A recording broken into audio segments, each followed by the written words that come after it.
Marami na. Bakit po hindi na daw po ako nag-vlog? Kasi nga po, nung hanggang partner na po, hanggang ngayon na lang po kasi yung vlogs ko, hindi na ako magpo-post dahil paano po ba naman kasi hindi ko titigilan?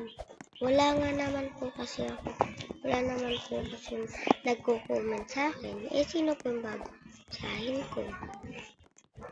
Kaya, hindi na lang po ako nagpa-vlogs kasi sino pa po yung babasahin kung wala na naman po kasi comment. Siya nga pala yung nagtanong ko bakit ba nag-ano.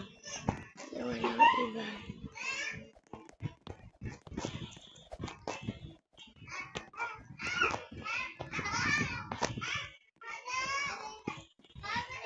Wala nga po kasi. Sino pa po kasi babasahin ko? Wala naman po nagko-comment sa akin. Lang po, bye!